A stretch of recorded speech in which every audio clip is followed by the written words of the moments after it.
Welcome to the opening line report for week 5 of the NFL season. Yes, week 4 just wrapped, but we're looking ahead to week 5 because if you're a Patriots fan like me, you want to pretend like what just happened in Dallas didn't happen. In fact, what happened in Dallas? I don't even know what you're talking about. Let's bring in the guys because I can only do this charade for so long. My man Stu, Monotone Football, joining us from the greater DC area. And my guy, Albert, Analytics Capper, who has promised me he's not going to rub it in for today. So we're not even going to give him an opportunity to talk about it. We're going to go right into the games here. For my money, the best game of the week for week 5, Jacksonville. 4.5-point dogs heading to Buffalo. But it's a game in London, right? So the Bills are the home team, quote unquote, and they're playing at Tottenham. But we know that the Jaguars are the UK's team. So it's a de facto home game for the Jags. Who the hell knows? Call it what you want. You can get the Bills at minus 205 on the money line. The Jags at plus 170. Kind of like that value as a money line underdog here. And the total at 47.5. Stu, who do you like overseas next week? Yeah, for me, I like we're getting right into it right here. I like Buffalo next week. I think Buffalo's the best team in football right now, and I don't think people are quite looking at them like that at this point. So I think that does give us some inherent value right here. But what I'll say about Buffalo is we knew Josh Allen, right? We knew he was the star of the show. That's what you're betting on right here.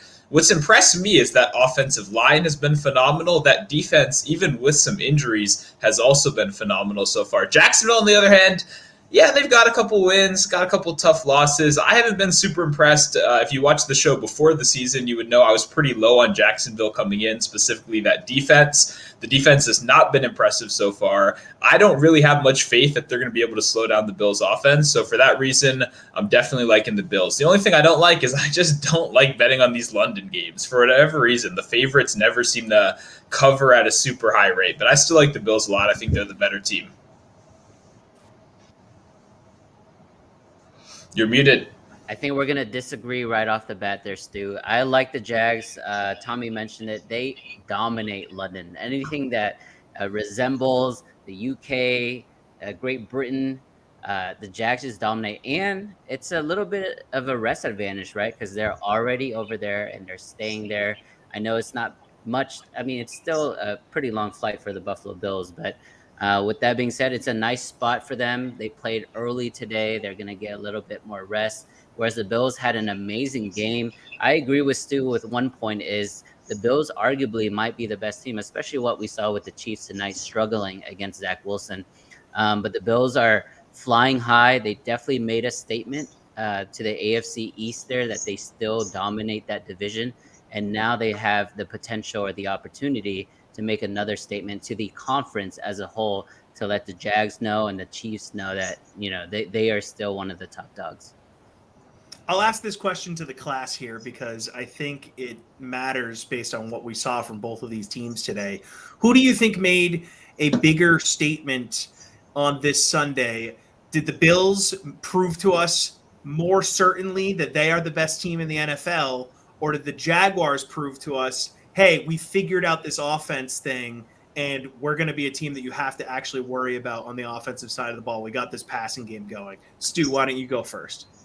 Yeah, I think it was definitely the Bills. I mean, the Jags proved that they could complete a forward pass against the Falcons because the Falcons could not complete a forward pass, right? So obviously it's a good win right there. But for me, it was much more impressive. The Bills knocked down what's arguably the best offense in the NFL, right? I mean, we just saw them score 70 points. They did it with dominance. They did it with ease. They held them down on the defensive side, and they looked just like the Bills on the offensive side. So for me, that was definitely the much bigger statement this week.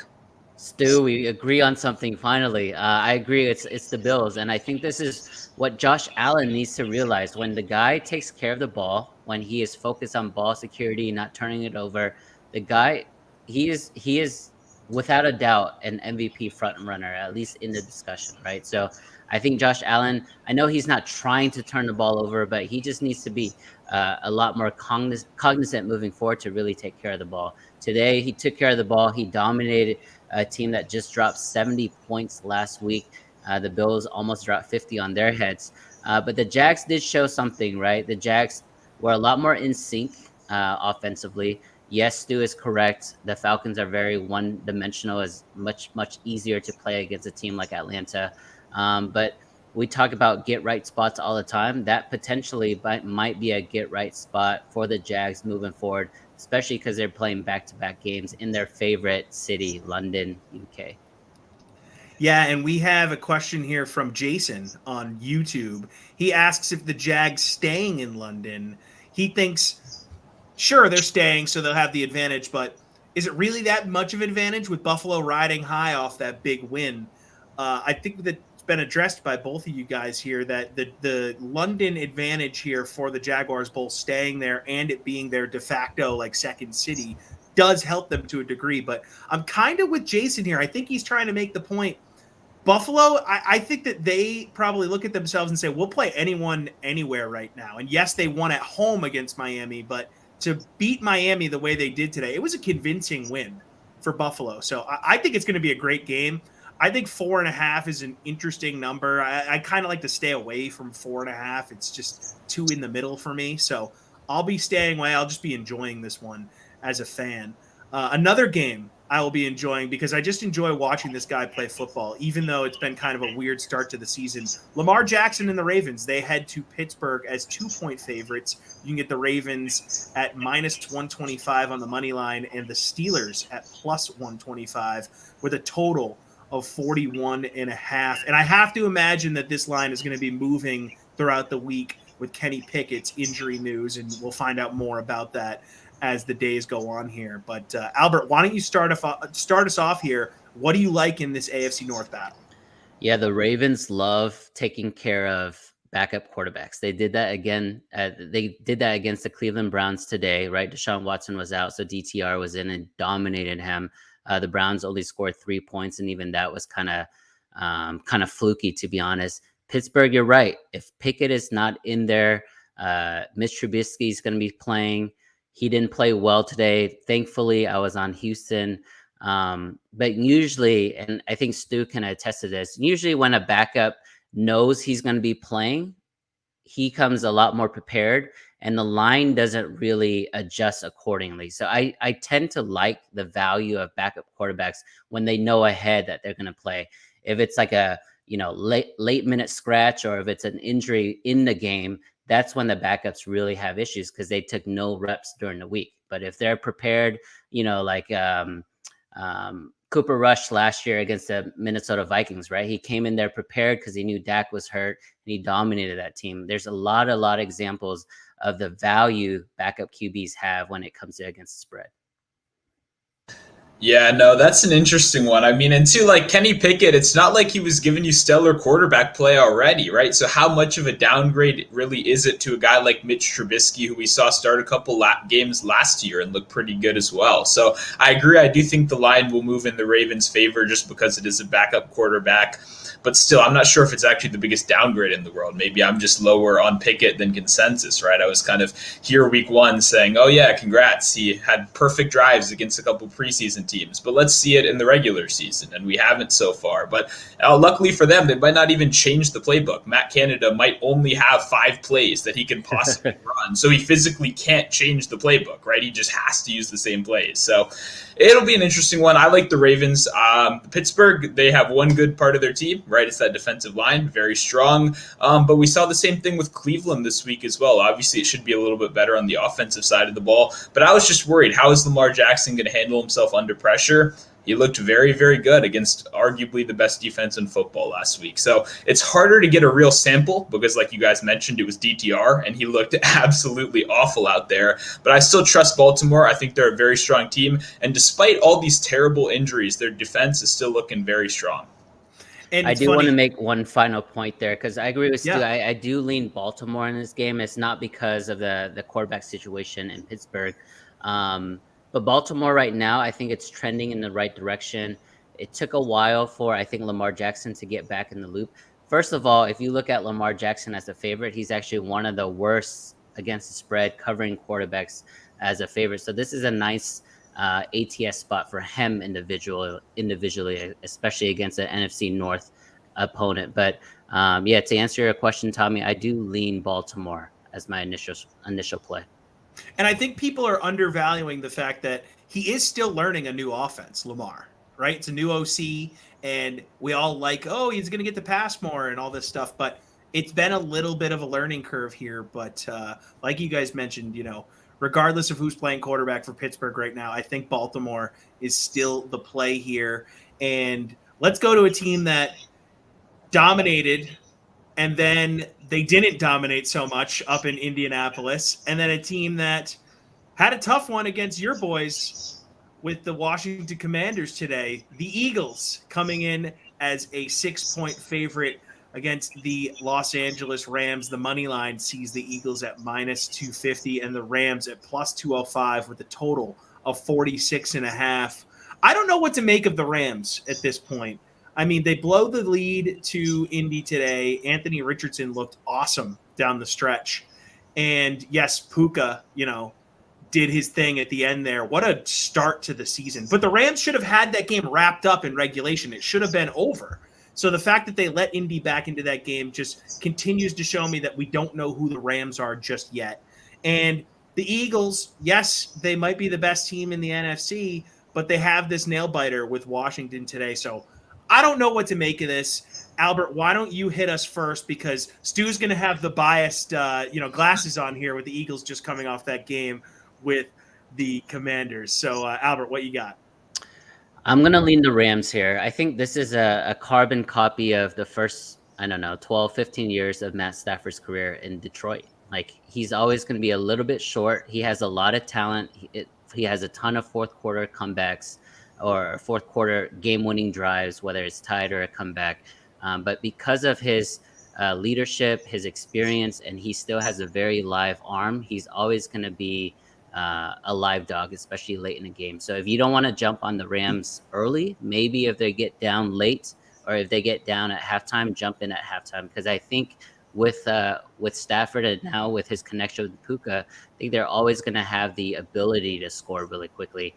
And Philly coming off a game where, it's tough because it is a division foe. Sam Howell played a lot better this week compared to last week. And the Eagles Eagles go through this thing where, and I live tweeted it last week's game, but they go through this, phase where they don't, it doesn't seem like they're trying 100%, because from a talent standpoint, I actually think this is the best team in the NFL. But for some reason, they don't put it all together in one single game. If their offense is good, then their defense is shaky. If their defense is bad, then their special teams might be off. They haven't had a game yet, in my opinion, where all three phases are clicking, and they can have that at any moment. Yeah, it's interesting, right? The Eagles just keep on winning. They're 4-0, but I think even beyond just my, Washington lens, I think everyone can kind of agree it's been a disappointing start to the season. They keep winning. They even keep covering. This was their first non-cover of the year, but they were 3-0 previously, and we can still all agree that maybe they're not playing their best ball yet. So that's obviously concerning because we know they are going to get better as the season goes on. For me, my first thought, 1,000% is the over. I will 100% be playing the over in this game at 46.5. I like the pace of play on both sides. The Rams have come out as a very aggressive offense so far. They're top 5 in adjusted pace already, and I don't see that stopping at all. And like Albert just said, we know Matthew Stafford can be the king of garbage time. If they're behind 14-0, if it's even a big loss, right, we know he can get them back in it. And to be honest, if we just saw Sam Howell put up 30 on this Eagles defense, we saw Mac Jones move the ball earlier this year on the Eagles defense, maybe this Eagles defense isn't as good as we thought it was coming to the year. We know the defensive line is very good. Slay got injured in this game. Maybe the secondary is kind of the limiting factor of this team. So for me, I think Stafford can keep this one close. I think it'll be a competitive game. I like the Rams to cover, but even more than that, I like the over in this one. The over would be over 46.5 at the moment. I feel like that number is going to go up through the week. I think a lot of people are going to be on that because of what we've seen from both offenses. And I'm going to ask you later in the show, Stu, about Puka and if there's going to be any sort of props people can get value on at this point, because I feel like he's just the hot name around these streets. So very interested to watch that game against the two most recent NFC champions, the Rams and the Eagles here.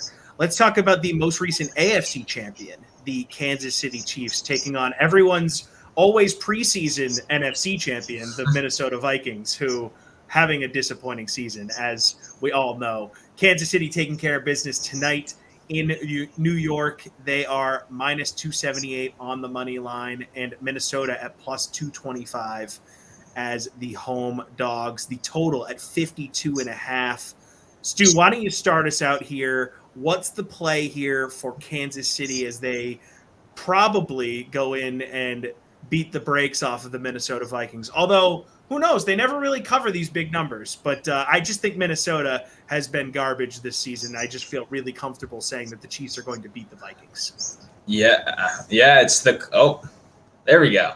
It's the classic case of kind of, can the Kansas City Chiefs cover these big spreads? That feels like it's been the discussion, and it feels like it's at 6 now. I feel pretty comfortable saying this is going to be 7 by the end of the week, if not like 7.5, moving across that key number right there. So if you like the Chiefs, I would say definitely get this one in early. For me, it's just I don't see how the Minnesota defense can stop them. They have truly been one of the worst defenses in the league this year. We've talked about it week after week after week. We constantly have them in these featured game segments because of this reason, right? The high totals, the no defense. It just leads to these fun games that we all like watching. So for me, I'm very surprised that this number is only 6. I can only see it going towards the Kansas City Chiefs. And despite their kind of lack of covering these big spreads in the past, 6 doesn't feel like enough right here. I think they're going to win by at least a touchdown in this one.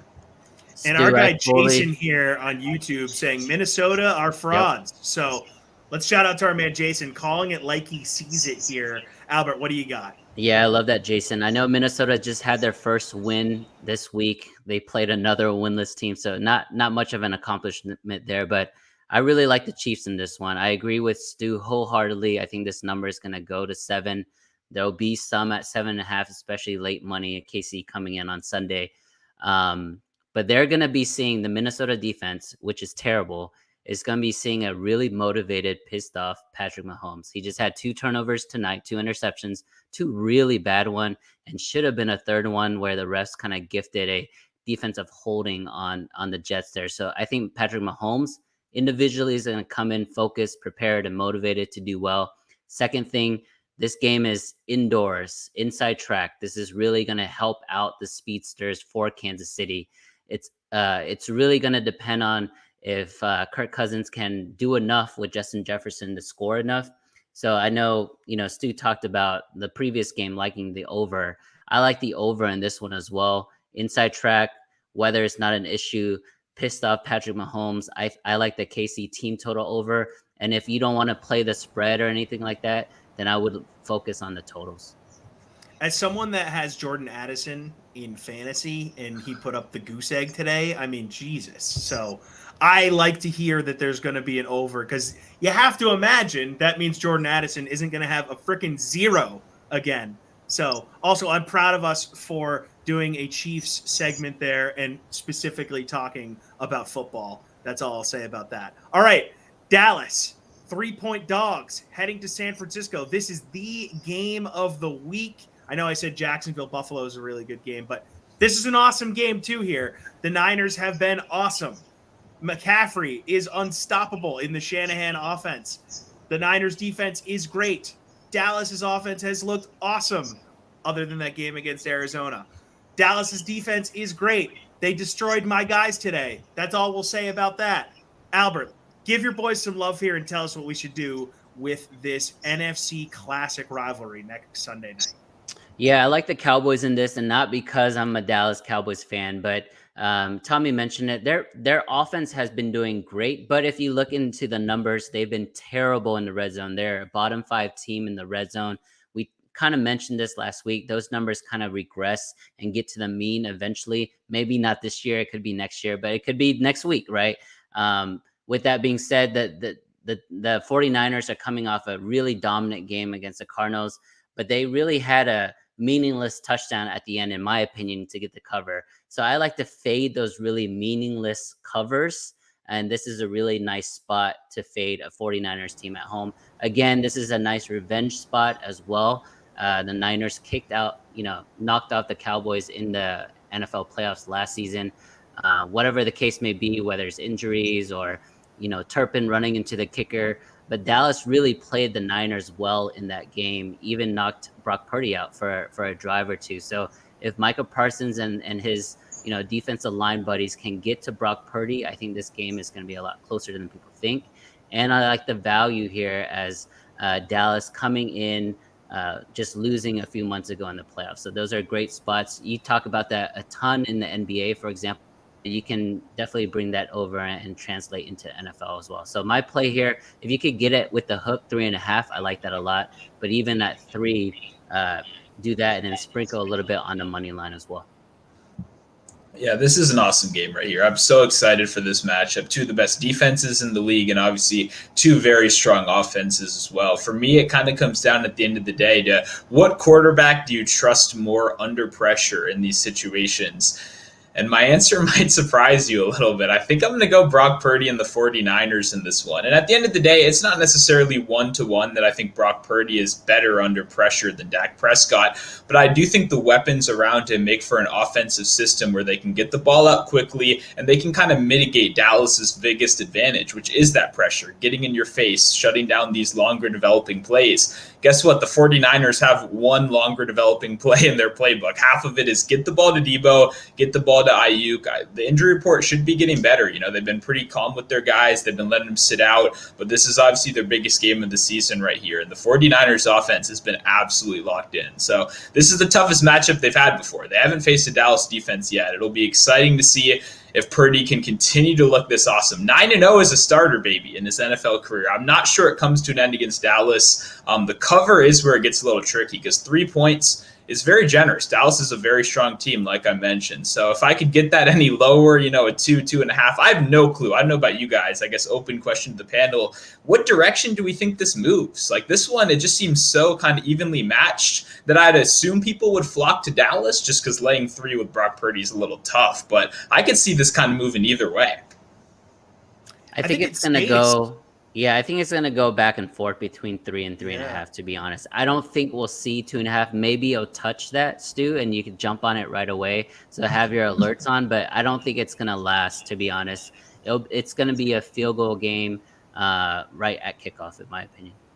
Yeah, I just think that both teams, you can make the argument either way of why they should win this game and be completely right in that argument in both ways. So I can't see it moving much. I think it's going to be, right at that 3.5, and I think it's going to be awesome. I'm very excited for this football game. So I'll just say, I wish the Cowboys had beaten the Cardinals so I could get this at -125, right? Like, come on. And if they just beat like the worst team in the league, this would be a pick 'em right here. Yeah, totally. Yeah, come on. What are you doing, Albert? What are your boys doing? Yes. That. I'm in no position to talk any shit here. So, look, it's kind of a weak slate. We highlighted the games I think are the best ones to highlight. You got Green Bay and Vegas playing. I know people get excited for that, but both teams that are kind of on the mend here. I look, there's 4 teams on a bye. This is when bye weeks are starting for the season. So if you're wondering why we're not talking about teams like the Browns or the Chargers or the Seahawks or the other team that's on a bye that I'm blanking on right now, that's why. But you're watching the opening line report here for week 5 of the NFL season. And before we go, a question I had for you guys that's not really game related, but we've now seen this happen 2 weeks in a row. And I got to ask, are the Houston Texans good? Do we like the Houston Texans? Are they legit? You're in Texas, Albert. What are people saying about the Texans? Hey, CJ Stroud is the real deal. He threw 4 games now, rookie campaign, 6 touchdowns, 0 interceptions. His start to his career has been amazing. And honestly, Houston I think they got blown out in week 1 or week 2, maybe in both. But they started the season very, very injured. They're only going to get more healthy, and they have no benefit to not win these games because they do not own a draft pick this season in the first round. So they want to win these games. They want to develop CJ. I think this is a really good team. This is a brand new staff as well. So they're starting to really believe. And to answer your question, yes, I do think Houston Texans are a decent team. Will they make the playoffs? Most likely not. But they're going to be very scrappy, and they're always a live dog. So if you see Houston, which they are a 2.5-point dog heading into next week, I like Houston again. I was on them this week. I'll be most likely on them again next week. Yeah, it's been awesome so far. And the thing you got to remember is CJ's had every excuse in the world to be bad, right? Terrible offensive line, out multiple starters, right? 3 to 4 guys out for the whole season, not just temporary injuries on the offensive line. Now you add that with the fact that they don't have a running game, right? Dameon Pierce hasn't had a single impressive game so far this season. So they're not running the ball well. They don't have a good offensive line to protect for their quarterback, and he's still getting the job done. That is extremely impressive. That's not something we commonly see in the NFL. You hear a lot of talk about guys sitting for a year waiting for the right situation, and then you hear about that rare quarterback that kind of makes the situation good no matter what it was looking like already. And CJ is kind of in that category already. So I'm with AC right here. Anytime we can get these guys as an underdog, they're going to be right there fighting. Our man Jason on YouTube saying great early takes and leans, and good luck this week. Go Bears. Ooh, Stu, I don't know if you agree with that. How about the Bears, by the way? I mean, their offense looked like it was clicking. Justin Fields, wow, this guy's great. This is the guy that we've been waiting for. He's back. And Denver coming back and getting that win. And Chicago is firmly in the Caleb Williams sweepstakes along with my New England Patriots. Stu, what do you think about that Thursday nighter here? You think you guys take care of business, or is Chicago going to shut us all up and get that dub? Oh, asking Washington to cover 5 is crazy, though. I like these guys. I like the fight that they showed today. The comeback, obviously, they took the early lead, but then they came back again. Howell showing a lot of resilience after an awful start that could have killed his confidence. But yeah, 5, man, for the Commanders. The thing is, I still can't bet against them right here. This defense on the Chicago Bears side is awful. I don't think they're going to be able to stop the run. We saw these two teams squared off in prime time last season, right? And Washington won for that exact same reason. They could not slow down Brian Robinson. He's looked even better so far this year. They have a more competent quarterback now. It's going to be very hard for me to lay the points, but I'm going to find some creative ways to get the money line down because I don't see the Bears winning this game.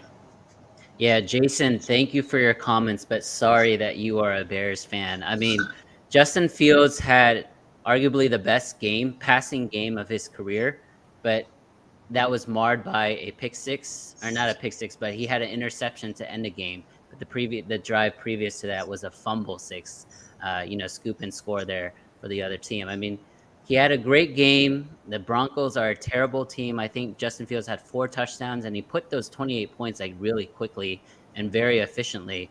But he ended the game terribly. As an individual talent, I think he's good. I think he's like NFL caliber in terms of speed, agility, his arm strength.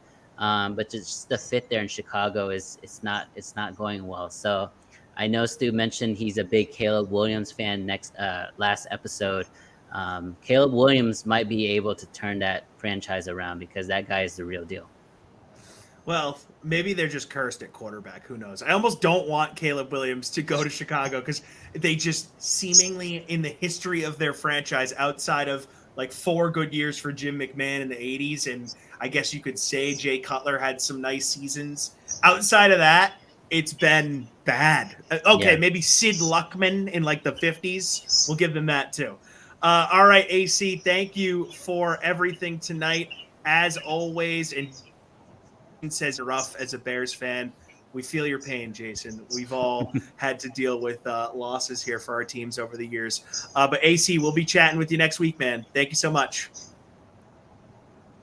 All right. So, Stu, before we wrap up, as always, we like to take an early look at the prop market. Obviously, a lot of this stuff doesn't open up until later in the week, but you can get some insight here that will allow you to jump on lines as soon as they are available. Before we dive into stuff that you like specifically, talk to me a little bit about Puka, because, again, this guy has just burst on the scene. I know you're a big fan of him so far. So how can people find value on Puka and anything having to do with him in that Rams offense moving forward here? And then hit us with some other props.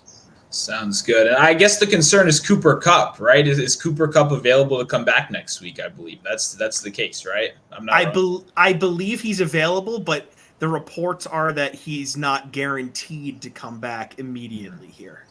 Yeah, because that's obviously a big deal right here. We know what a kind of target hog Cooper Kupp is, but let's say he's out for this game. I think we're going to see them continue to open his receptions aggressively high, right? 6.5 is kind of the number we saw this week.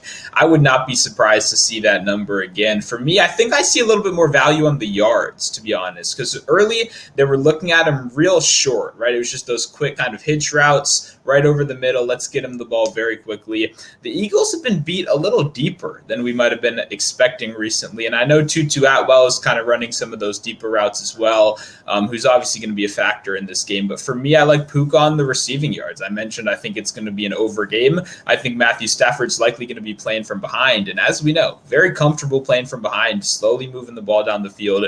If Puka is going to continue to be the number one wide receiver on this team, then I don't see any reason why I wouldn't continue to back him. So obviously one of my favorite guys of the week. As for other prop options for me, I think we just talked about it. We'll stick on Thursday night. I like my guy Brian Robinson on the rushing yards, trending in the absolute right direction for the first 3 weeks of the season, then gets the roughest matchup in football, arguably against that Eagles defensive line, who has been stout against the run, probably second to the 49ers alone so far this year. That was kind of a bummer, but he looks surprisingly good, even given the tough matchup. The volume was there. This was arguably Washington's most balanced game of the season. Now they're going to go into a Cubs stadium, right, where they should be winning, or not Cubs, sorry, the Bears. They're going to be going into a Bears matchup right here where they should be in control, right? They're 5-point favorites. They should have the lead in this one, and I think they're going to aggressively run the clock. I know we haven't quite seen that Brian Robinson 20-carry game quite yet. I think we see it for the first time of the year here on Thursday Night Football. Another running back I like, another young guy. We'll talk about Isaiah Pacheco. We just watched in primetime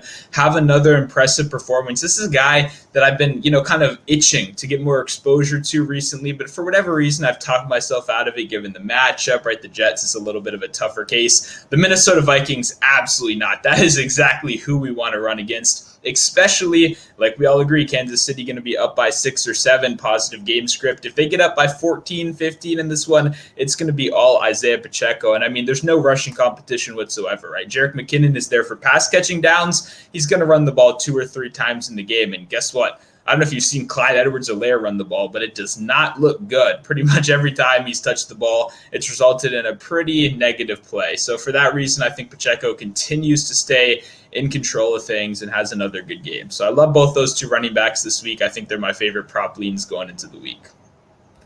All right, there you go, people. Write it down. Be ready to go when you can start to bet on those things.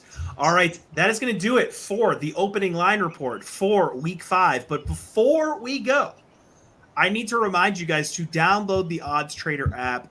Go to oddstrader.com. We have it on iPhone. We have it on Android. You got it on your laptop. Do that and do it now. Because last week, we had a user who bet all of our over-under predictions. He picked 13 of them. He used our technology. We went 11-2 as an app with the over-unders last Sunday. He was able to correctly pick those 11 that we got right and then get the other 2 that we got wrong correct on his own, so good for him. But he tweeted at us, and he said, OddsTrader, thank you, because with you, I just turned $5 into almost 30 grand or whatever the number was, right, Stu? I mean, it was ridiculous. So go do that. Be that guy. Why not? It's right there. It's free. No, I mean, yeah, $21,000 on a $5 bet is absolutely insane. And I mean, obviously you get the odds prediction, but you also get what's the best number on the market, which is really what you want, right? And I mean, we talk about it time in, time out. The difference between these 6s and the 6.5 is going to save you so much money in the long term. I know it doesn't sound like it when you're just looking at it as one season, but I know most of you guys have been doing this for multiple years or plan to be doing it for multiple years, and you always want to be getting that best price. So for that reason, you guys know I'm on here every day. I have this app on my phone. I use it every day because if I come on here and I give you guys the wrong price, then you're all going to yell at me. So it kind of works for both of us. And look, we don't want you guys to be yelling at Stu here. So why don't we all use the OddsTrader app, and then none of us have to yell at anyone because it's going to help us win money. That's the goal of this show. Earliest look possible at Week 5's lines. we're here to help you. So you will not see me next week. It is my sister's wedding. So looking forward to that. Annie, congratulations in advance. Brendan, welcome to the family.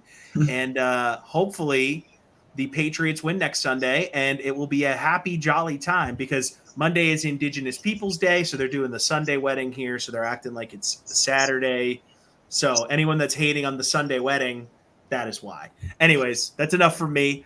I'm trying just anything possible to not focus on the Patriots loss. So that's why I'm over talking about this wedding here. So yeah, that's it. All right, Stu, pleasure as always, man. This has been the Opening Line Report. Thank you for joining us, and we will see you on here next week. Appreciate the time, guys.